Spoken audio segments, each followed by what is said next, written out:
না আসসালামু আলাইকুম, কেমন আছেন সবাই? আশা করছি ভালো আছেন। আজকে বানাবো শুটকি ভর্তা। যেখানে লইটা শুটকি আমি নিয়ে নিয়েছি, একে গরম পানি দিয়ে আমি ভিজিয়ে রাখবো আধা ঘন্টা, তাহলে নরম হয়ে যাবে শুটকিটা।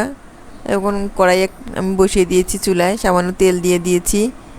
আমি এখানে কিছু শুকনো মরিচ, রসুন, কাঁচামরিচ এগুলো ভেজে নেব।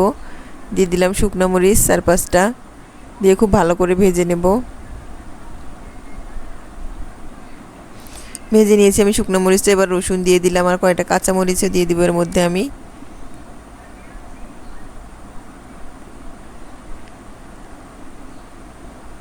তো এটা আমি হালকা করে ভেজে নিচ্ছি। তারপর পেঁয়াজ কুচি দিয়ে দিয়েছি এখানে, সবগুলো একসাথে ভেজে নেব। তখন ভাজা শেষে উঠাই নিচ্ছি। একই কড়াইয়ে আমি সামান্য আরও তেল দিয়ে দিয়েছি, দিয়ে আমি শুটকিগুলো ভেজে নেব। এগুলো আমার লোটটা শুটকি।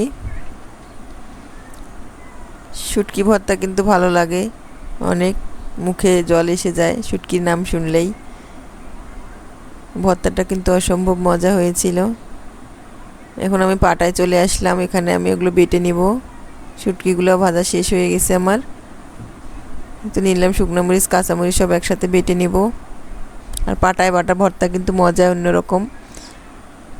তারপর আমি এখানে দিয়ে দিলাম এই যে ভেজে নেওয়া শুটকিগুলো, দিয়ে খুব সুন্দর করে বাটবো এখন আমি।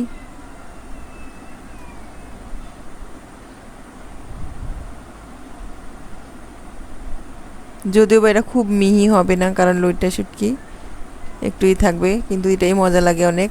আমার বাটা শেষ, এখন লবণ দিয়ে দিলাম, সামান্য সরষের তেলও দিয়েছি, কাঁচা পেঁয়াজ দিয়ে দিলাম একটু, আর ভেজে রাখা তো রসুন পেঁয়াজগুলো দিয়ে দিয়েছিলাম। যে হাত দিয়ে একটু মাখায় নিব সুন্দর করে। তো মেখে নিয়েছি। এখন আমার ভর্তাটা একদম রেডি হয়ে গেছে। দেখেন অনেক সুন্দর লাগছে কিন্তু মাশাআল্লাহ।